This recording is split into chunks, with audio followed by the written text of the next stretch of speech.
Pessoal, voltando aqui com as nossas correções, agora estamos na página 31, dando continuidade às situações problema do campo, a gente fala campo aditivo relacionado à multiplicação. Por que campo aditivo? Porque a gente adiciona, né? Então é do campo aditivo, tá? Então a primeira situação de problema diz assim: para comprar um videogame, Luiz pagou 10 parcelas de R$ 45.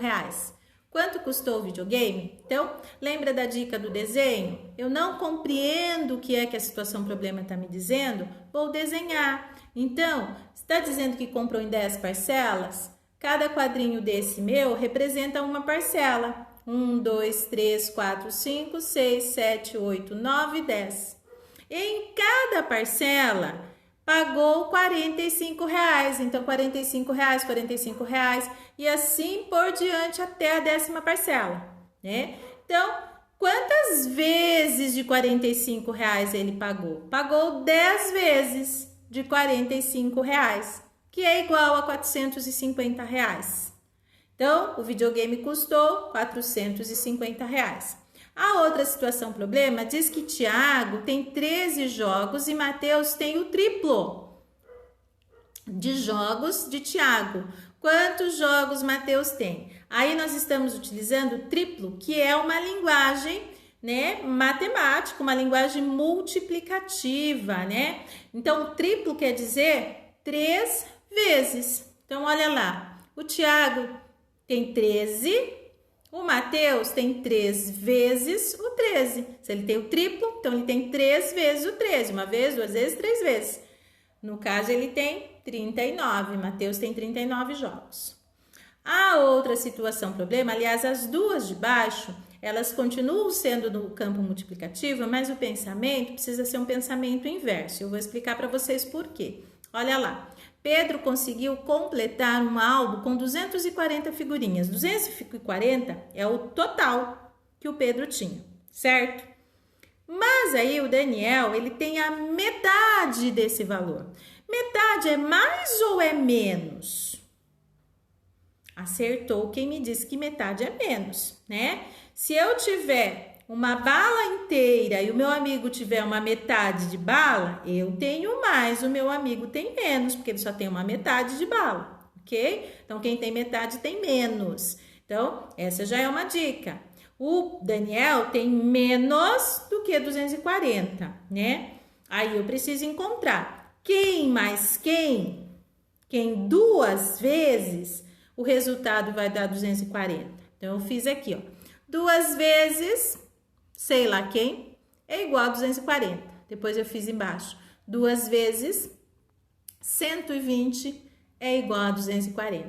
Por quê? Porque 120 mais 120 é igual a 240. Então, resposta, Daniel tem 120 figurinhas. Lembrando, o pensamento continua sendo multiplicativo, mas agora eu tenho que pensar em cada parcela. Tá? A mesma coisa na situação problema seguinte, que eu fiz na hora que eu estava fazendo, eu fiz de uma forma meio rápida, li de uma forma meio rápida e compreendi diferente, tá? Então, aí eu fiz errado, aí depois nossa, tá errado. Aí eu nem tirei o xerox de novo, porque, gente, é legal vocês compreenderem que, às vezes, quando a gente está fazendo situação problema, nem sempre a gente vai colocar o resultado exato logo de cara. Porque às vezes a gente não entendeu a situação, né? Então, e professor também, às vezes lê muito rápido e não entendeu. Isso não significa que eu não saiba fazer, né? Ou que quem às vezes se faz, comete um erro, se engana no resultado, não saiba fazer. Não, né? Que no caso de vocês estão construindo o pensamento de vocês, criando as hipóteses de vocês. Isso não é erro. No meu caso, foi um erro por falta de atenção, né? Porque eu já construí esse pensamento. Problema, mas na hora que eu li meio rápido, eu falei, é isso. Aí depois, lendo um pouquinho mais devagar, eu falei, não é bem isso. Então, olha lá. Diz que o Gabriel tem 50 carrinhos e que o Vitor... 50 carrinhos. E que 50 carrinhos é o dobro dos carrinhos que Vitor tem. Então, é a mesma situação, tá? Aqui fala metade, aqui fala dobro, mas utilizando de forma diferente. Mas é a mesma situação, olha lá. Por quê? Porque ele não está dizendo que o Vitor tem o dobro de 50. Ele está dizendo que o Gabriel, que tem 50, tem o dobro dos carrinhos de Vitor. Mas não me diz quantos carrinhos o Vitor tem. Então, eu preciso encontrar. Preciso saber qual é o número que mais ele mesmo é igual a 50. Ou seja, qual é o número que se eu colocar 2 vezes aquele número, eu vou ter como resultado 50.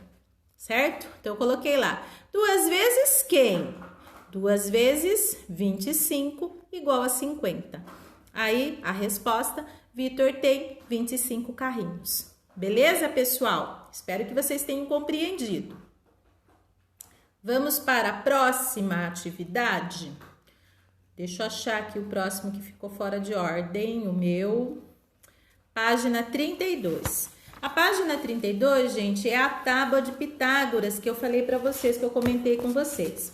A tábua de Pitágoras é uma atividade matemática que ela consiste em cruzar lá as informações das colunas versus as linhas. E aí, essa parte aqui de dentro, né, a gente conta e a gente obtém o resultado da multiplicação. O que eu fiz aí? Eu só preenchi com os dados que ele estava pedindo. Depois vocês vão preencher com os outros dados. Mas eu marquei aqui para vocês entenderem por que é que dá esse resultado. Se a gente contar os quadradinhos, aonde fala que é o cruzamento, a gente vai ter o resultado da tabuada. Olha lá, ó. Quando ele falou, olha, primeira coluna e primeira linha, eu vim aqui, marquei meu pontinho aqui. E aí eu conto, ó, fiz um tracejado na primeira coluna, primeira linha, onde cruzou aqui, eu fiz um tracinho.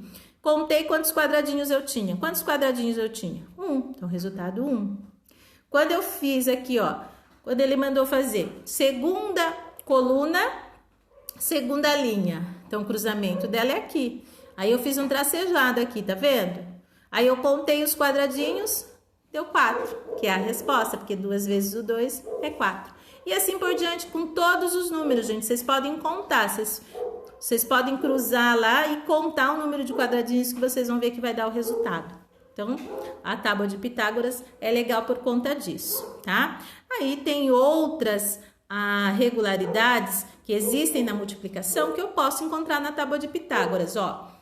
Se eu olhar por linha, vai andar sempre de 1 em 1, aqui em cima, de 2 em 2 aqui embaixo, de 3 em 3 aqui. Se eu olhar por coluna, a mesma coisa, ó. Vai ser de 1 em 1 assim, de 2 em 2 assim, de 3 em 3 assim, de 4 em 4 assim. Tem várias regularidades aí que eu posso observar, né? E aí o meu cérebro vai crescendo, vai aprendendo mais. Quando eu olho essas regularidades, quando eu vejo, não é que é assim mesmo? Olha só, contei os quadradinhos e deu certo.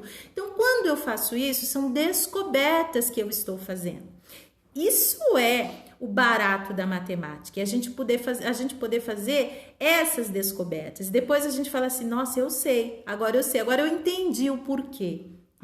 Então, utilizem aí a tábua de Pitágoras, realizem, terminem aí o restante dos resultados. A professora não colocou, justamente para mostrar para vocês aqui, porque se eu colocasse todos os números ficaria difícil, mas o de vocês precisa estar completo, tá bom? Então, façam aí e observem mesmo, tá, gente?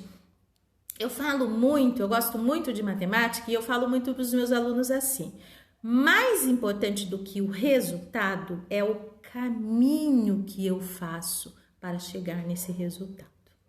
Isso é mais importante, porque se eu aprendo a fazer o caminho, eu vou aprender a fazer o caminho de qualquer situação. Agora, quando eu fico focada só no resultado, eu não aprendo, eu aprendo aquele resultado. Agora, quando eu aprendo o caminho, eu vou saber chegar no resultado sempre, tá bom? Daqui a pouquinho nós voltamos com a correção das outras páginas, tá bom? Um beijo para vocês, até mais!